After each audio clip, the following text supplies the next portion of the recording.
Hello, my dear friend. Welcome. I am so happy you are here with me today. My name is Anna, and this is the VUS Learning English podcast. This is a warm and friendly place for English learners. It does not matter if you are a new listener.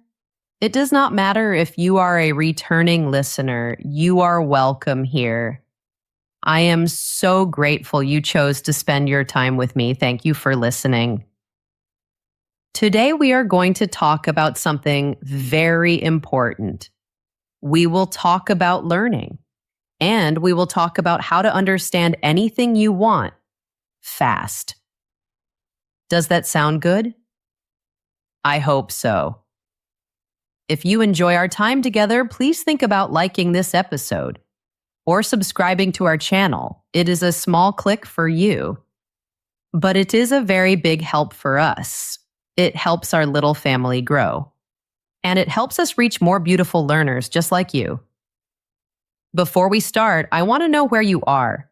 Where are you listening from today? Are you in Thailand? South Korea? Ethiopia? The United States? Let me know in the comments. I love to see where all my friends are in the world. It makes me feel so connected to you. Okay, are you ready? Let's begin. I want you to imagine something. You imagine you are sitting at your desk. There is a book in front of you. This book is very important. Maybe it is for a big test. Maybe it is for a new job. Or maybe it is just something you really, really want to understand. You open the book, you start to read. 1 hour passes. 2 hours pass. 3 hours pass. You have been staring at the same page for 3 hours. It feels like a very long time, doesn't it? You did everything you were taught to do. You took a bright yellow pen. You highlighted the important sentences. The page is now full of color. It looks like you did a lot of work. You read the words again and again and one more time. You tell yourself, this time I will remember. Now you close the book. You take a deep breath. You try to remember what you just learned. You search your mind for the ideas. And what do you find? Nothing. It is empty. All the words, all the ideas, they are gone. It is a terrible feeling. It is a sad feeling. It feels like you wrote a message on the sand at the beach. You wrote it very carefully, but then a big wave from the ocean came, and it washed everything away. The words are gone, and you feel lost. You feel frustrated. You might even feel a little stupid. I'm here to tell you something very important. Are you listening? The problem is not you. Let me say that again. The problem is not you. You are not stupid. You are not broken. You are smart. You are capable. What if I told you that the way you learn to learn is wrong? Completely wrong. The way we learn in school, reading and highlighting, it is not a good way. It is not how our brains love to learn. This is not about studying more. It is not about studying for 5 hours instead of 3. No, that will only make you more tired. This is about a small change, a simple shift. But this simple shift changes everything. It is about going from a passive person to an active person. A passive consumer to an active builder. What does that mean? A passive consumer is someone who just sits and watches, like watching a movie. The information comes to you, it washes over you. An active builder is different. An active builder does not just watch. An active builder grabs the information. They play with it. They build something new with it. This is the secret. This is the key that will unlock your mind It will help you learn any subject, and you will learn it much, much faster. Let's be honest with each other. That feeling of studying for hours and remembering nothing, it is one of the worst feelings in the world. It is that cold feeling in your stomach. The panic you feel when a big exam is next week, and you look at your books and everything is a blur. It feels like a foreign language. This is a real thing. It has a name. Some people call it the illusion of competence. That sounds complicated. Let's make it simple. The illusion of competence is a dangerous trap. It is when you think you know something, but you don't. You see the words in the book. You recognize them. Your brain says, "Oh yes, I have seen that word before. I remember this sentence." But recognizing is not understanding. It is not the same as knowing. Recognizing is easy. Knowing is deep. When it is time to use the information. When it is time to answer a question on the test. When it is time to explain the idea to someone. Your brain is empty. Blank. This happens for a simple reason. We treat our brains like an empty box. We think our job is to open the lid and just stuff things inside. We put in facts, we put in dates, we put in names. We read, we watch, we listen. We are information consumers. We are just taking things in. But real, true, deep understanding does not come from putting information in. It comes from the challenge of pulling information out. This is so important. I want you to hear it again. Understanding comes from pulling information out of your brain. Your memory is not a box. It is not a storage device like a computer. Your memory is a muscle. Think about that. A muscle. What do you do to make your arm muscles stronger? Do you watch other people lift weights? Of course not. That sounds silly, right? If you watch someone else lift weights for 3 hours, will your muscles get stronger? No, 0% stronger. But it might feel like you did something. You were at the gym, after all. Reading a book over and over is the same thing. It is like watching someone else exercise. It feels like work, but your own memory muscle is not getting any stronger. The secret is to change your role. Stop being the passive watcher. Start being the active builder. You do not learn by letting new ideas wash over you like a gentle rain. You learn by grabbing them. You learn by fighting with them. You learn by taking them apart and putting them back together again. You rebuild them so they make sense to you, so they become part of you. This is a system, a framework. It has 3 simple parts, 3 pillars that will hold up your new house of knowledge. If you use these 3 pillars, you will go from pretending to know to truly understanding. You will have real, deep, amazing comprehension. The 3 pillars are deconstruct, connect, and test. Let's talk about them one by one. Let's do it slowly, together. The first pillar of learning anything is to deconstruct it. Deconstruct, that means to take something big and break it into small pieces. Imagine you want to understand a car. You cannot understand a car by just looking at it from the outside. It's a big, shiny box. That does not tell you anything. To really understand the car, you have to open the hood. You have to look at the engine. Maybe you even have to take the engine apart, piece by piece. You look at the small parts, the wires, the tubes, the gears. When you understand the small parts, you can understand the big car. The same is true for any big idea. You start by breaking it down into its smallest, simplest parts, its little building blocks. There's a wonderful tool for this. It comes from a very smart man, a physicist who won a Nobel Prize. His name was Richard Feynman.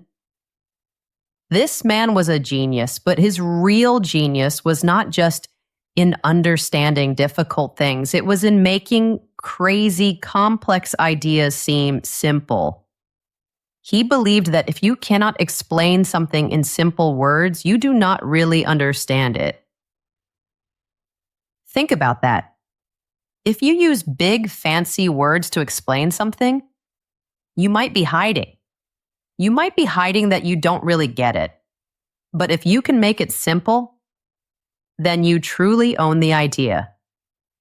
His method is a little challenge, a 4-step game to find the holes in your own knowledge. It is like being a detective for your own brain. Step 1 is simple. Choose one idea, one single concept, and write it at the top of a blank piece of paper. Do not choose a huge topic like economics. That is too big. It is like trying to eat a whole elephant at once. You must be specific. Choose one small bite. For example, choose inflation. So you write inflation at the top of your clean white paper. Step 2 is the most important part. Now you try to explain this idea in your own words. But here is the secret. You must pretend you are teaching it to a child. Imagine a 12-year-old is sitting in front of you. This child is smart. But they do not know any big fancy words. They do not know jargon.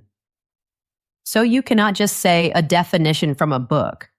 You cannot say, inflation is a quantitative measure of the rate at which the average price level of a basket of selected goods and services in an economy increases over a period of time. That is useless. The child would just stare at you, confused and a little bored. You have to make it real. You have to make it simple. You have to use a story. So you try again. You say to the imaginary child, okay, imagine you have $10. And with your $10, you can go to the store and buy 10 of your favorite candy bars. $1 for each candy bar. Life is good. Now, imagine you wait a whole year. It is your birthday again. You have the same $10. You go to the same store, but this time when you try to buy candy bars, you can only buy 8 of them. The price changed. The candy bars are more expensive now. That is inflation. It is not that the candy got better. It is that your money is worth less. Your $10 cannot buy as much as it did last year. See the difference? The second explanation is simple. It is clear. It is a story. You can feel it. Now something amazing happens. Step 3 happens all by itself. You will get stuck. You will hit a wall. As you are explaining about the candy bars, you will say, and your money is worth less because, well, it just is. You will realize you do not know the next part of the story. You do not know why money becomes worth less. Do not be sad when this happens. Do not be frustrated. This moment is gold. It is a gift. You have just found the edge of your knowledge. You have found the exact place where your understanding stops. This is not a failure. This is a discovery. Now you have a mission. This is step 4. You go back to your textbook or you go online to learn more, but you are different now. You are not just studying inflation in a passive way. You are a hunter. You are actively hunting for a specific answer. You are looking for the answer to the question, what causes money to lose its value? You are filling a specific hole. So you read with purpose, and you find an answer. Maybe you learn about demand-pull inflation. That is another fancy term. But we do not stop here. We go back to step 2, back to our imaginary child. And we try to explain this new piece simply. You could say, okay, remember how your money bought fewer candy bars? Let's think about why. Imagine a new toy comes out. It is the best toy ever. Every single kid in town wants one, but the store only has 10 of them. Now imagine everyone's parents suddenly got $100 extra. Everyone has more money, and they all run to the store to buy that one toy. What do you think the store owner will do? He sees all these people wanting the toy. He knows they have extra money, so he can charge more for the toy. Maybe he makes the price higher because so many people want it and there are not enough toys for everyone. That is one reason for inflation. Too much money is chasing too few things. It pulls the prices up. You do this again and again, explain simply. Find where you get stuck. Fill that gap with new learning, and then explain the new part simply. You repeat this loop. Explain, get stuck, fill the gap, simplify. Over and over. Until your entire explanation is so simple, so clear, that the 12-year-old would not only understand, they could explain it to their friend. Spending 20 minutes doing this active, challenging work, is more powerful than 2 hours of just rereading the same page. I promise you. You have taken the big idea of inflation and you have deconstructed it. You have taken the engine apart. You have found what truly matters, and you have made the knowledge your own. So you have used the first pillar. You have deconstructed the idea. You have a pile of simple, small bricks. This is wonderful, but a pile of bricks is not a house. The second pillar is connection. This is where you become an architect. You take your bricks and you start to build something beautiful. Your brain is not a list of random facts. Your brain is a web, a beautiful, complex, and living spider web.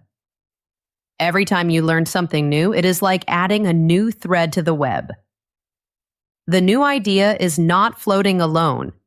It must connect to the other threads. It must weave into everything you already know.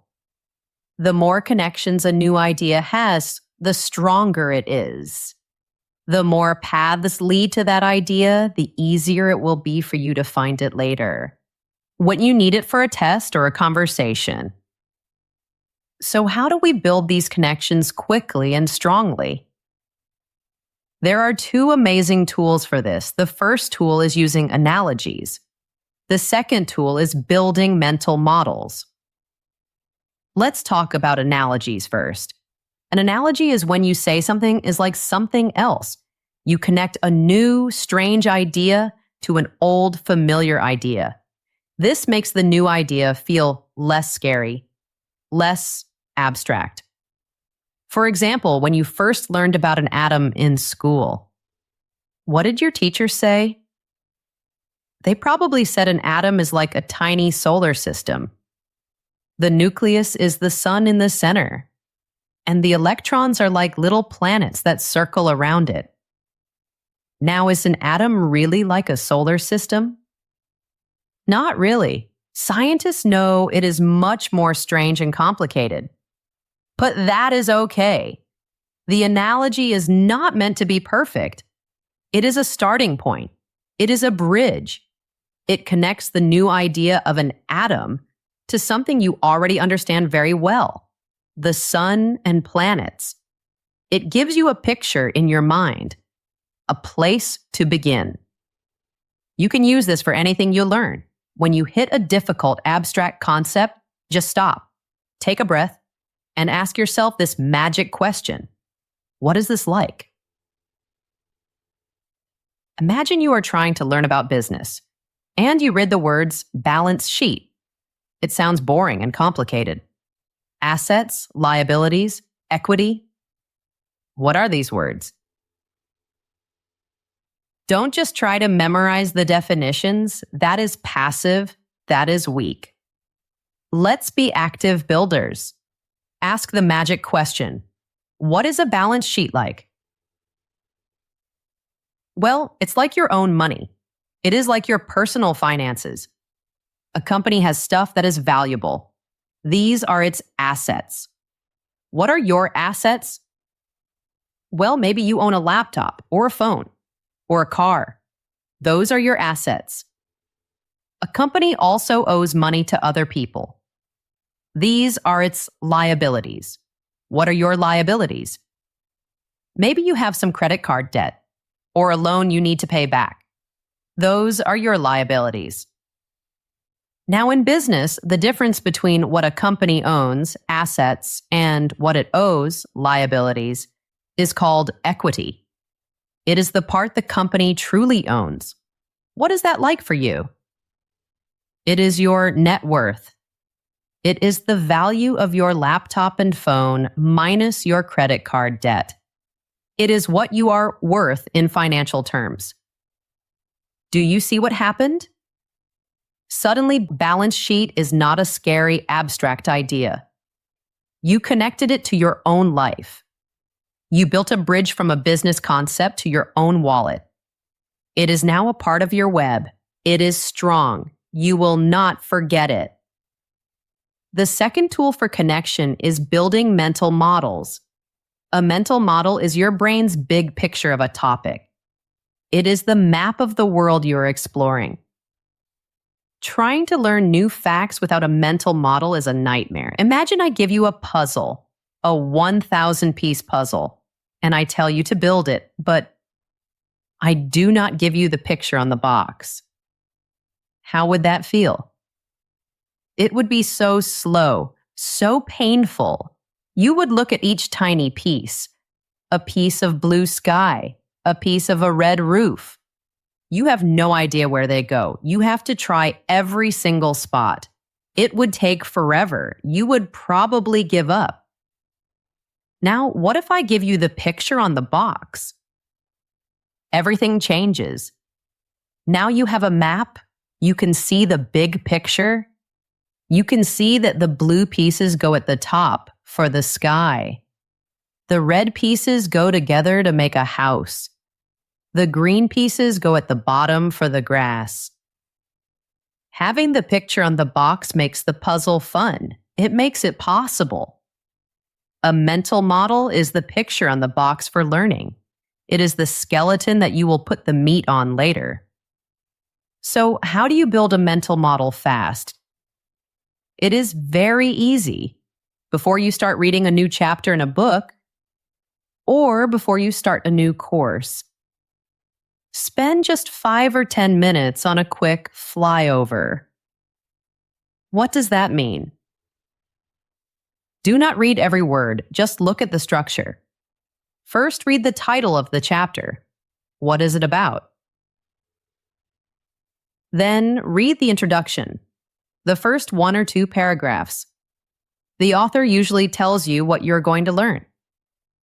Next, read all the subheadings, the little titles in bold. These are the main ideas of the chapter. They are the rooms in your house of knowledge. Finally, read the summary or conclusion at the very end. The author tells you again what the most important points were. That's it. Title, intro, subheadings, summary, 5 or 10 minutes. You are not trying to learn the details yet. You are just building the skeleton. You are looking at the picture on the puzzle box. Now, when you start to read the chapter for real, everything is different. You are not lost anymore. When you read about a specific detail like the Battle of Gettysburg in a history book, you are not just learning a random fact. You know where it goes.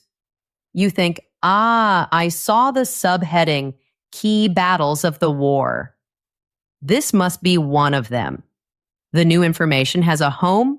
You can place it right onto your mental skeleton. You are building your web of knowledge thread by thread. It is organized, it is strong, it makes sense.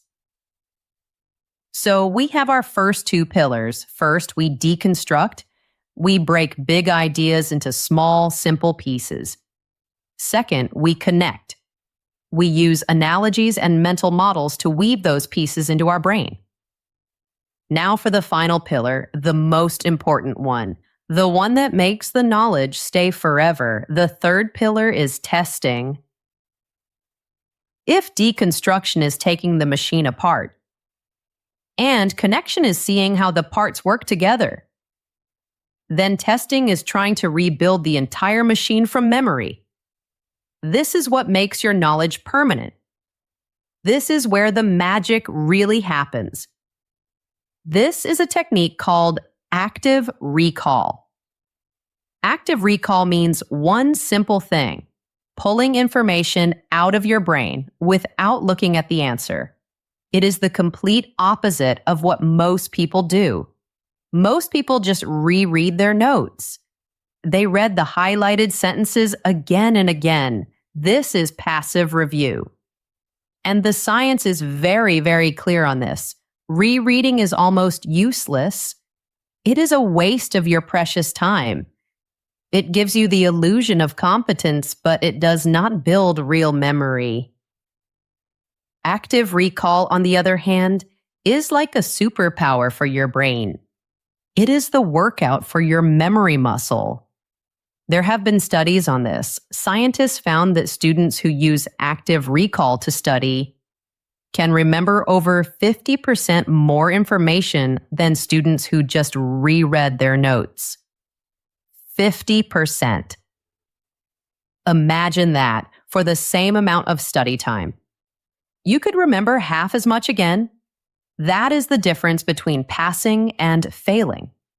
That is the difference between feeling confused and feeling confident. So why is pulling information out of your brain so powerful? Because the struggle is the signal. When you try to remember something and it's hard, when you have to close your eyes and really search for the answer, that struggle sends a powerful message to your brain. The message is, hey, this is important. This is valuable. Do not forget this. Save this information. If learning feels easy, you are probably doing it wrong. If you are just comfortably rereading your notes, your brain thinks, okay, this is easy. I don't need to work hard. This must not be very important.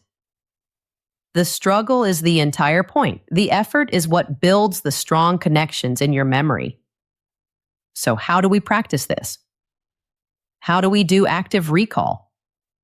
Here are some simple, powerful ways. First, self-quizzing. It is as easy as it sounds. After you read a section of a book or one page of your notes, close the book. Put your notes away. Turn them over. Now, ask yourself questions. What were the 3 main points on that page? What was the story about? Can I explain that new word? And here is a pro tip. Say the answers out loud. Speak to the wall, to your cat, to yourself. When you say it out loud, you force your brain to be even more clear.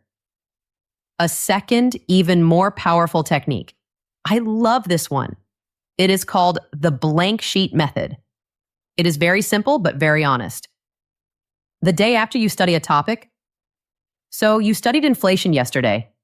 Today you take a completely blank piece of paper, a fresh, empty page. Write the topic at the top. Inflation. And now, write down everything you can remember about it. Literally everything. The definition, the stories, the examples, the reasons, just write. Pour everything from your brain onto the paper without looking at your book or your notes. Keep going until you cannot remember anything else. You will hit a wall again. You will feel that moment. Then and only then you can open your book. Go back to your notes and look at what you missed. Everything you forgot to write down. Everything you got wrong is now highlighted for you in bright red. You have just created the perfect study guide. It shows you exactly where the holes in your knowledge are. This is brutally honest. There is no hiding. And it is the most efficient way to study. You are not wasting time reviewing things you already know. You are only focusing on your weak spots. There is a third part to testing, and this is about how you schedule your learning. It includes two ideas: spaced repetition and interleaving. That sounds complicated, but the ideas are very simple. Spaced repetition is the opposite of cramming. Cramming is when you study for 5 hours the night before a test. We have all done it. It feels like you are working hard. But what happens a week after the test? Everything is gone. Spaced repetition says it is much, much better to study for 1 hour on 5 different days than for 5 hours on one day. Think about watering a plant. Would you give a plant all the water it needs for a month in one single day? No, you would drown it. You give it a little water every few days. Your brain is like that plant. It needs time between learning sessions. When you review information with spaces in between, 1 day later, then 3 days later, then a week later, you are telling your brain again and again, hey, this is still important. And the memory gets stronger and stronger each time. The other idea is interleaving. Interleaving means mixing up your practice. Most people study in blocks. They study topic A for an hour. Then they finish and they study topic B for an hour. Then topic C for an hour. Interleaving says you should switch between topics. Instead of 1 hour of A, 1 hour of B, 1 hour of C, try 15 minutes of topic A, then 15 minutes of topic B, then 15 minutes of topic A again, then 15 minutes of topic C. You are mixing it all up. Why does this work? Because it feels harder. When you switch from topic A to topic B, your brain has to work to change gears. It has to remember the rules for topic B. Then when you switch back to A, it has to remember the rules for topic A again. This struggle makes your knowledge more flexible. You are not just learning how to do one thing. You are learning how to choose the right tool for the right problem. Research shows this leads to much deeper and more useful knowledge. So, testing is not just about checking if you know something. Testing is the way you learn. Testing is the way you build understanding. The struggle to remember, the self-quizzing, the blank sheet of paper. That is the workout. That is what makes your memory muscle powerful. I use this exact system myself. These 3 pillars: deconstruct, connect, and test. I used it to get through my classes in school. I use it today to learn new skills for my work and my life. It is not a magic trick. It is not a secret for geniuses. It is a system that works with your brain, not against it. It respects how your mind was designed to learn. So let's bring it all home. Let's recap what we learned together today.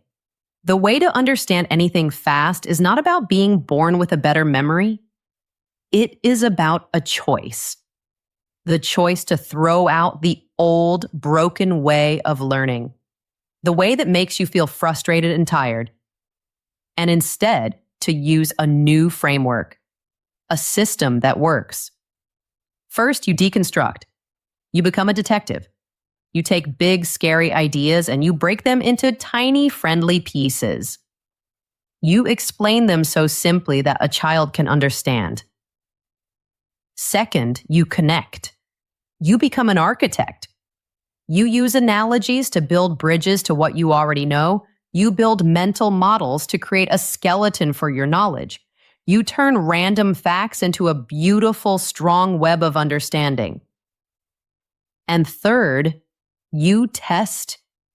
You become an athlete for your mind. You are always, always pulling information from your memory. You are not afraid of the struggle because you know the struggle is what makes you strong. That effort is what builds permanent knowledge that will stay with you for life. Stop being a passive consumer of information. It is time to be an active builder.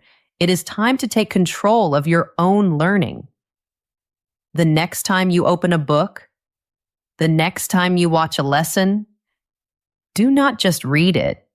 Do not just watch it. Challenge it. Fight with it. Deconstruct it. Connect it. And test yourself on it like your life depends on it. Because your future does. That is the only path to real, fast, and permanent understanding. Thank you. Thank you for sharing this time with me. I hope this was helpful for you, my friend. Remember, learning is a journey, not a race. Be kind to yourself. Every small step is a victory. Keep going. You are doing a wonderful job. If this episode gave you a new idea or a little bit of hope, please consider giving it a like or a follow. It truly helps our little community grow. And please leave a comment. I have a challenge for you. What is the one subject you are going to learn with this method? What is the one thing you are going to master? Tell me in the comments below. I would love to cheer for you. Thank you again for being here. It was a joy to be with you. See you next time, my friend.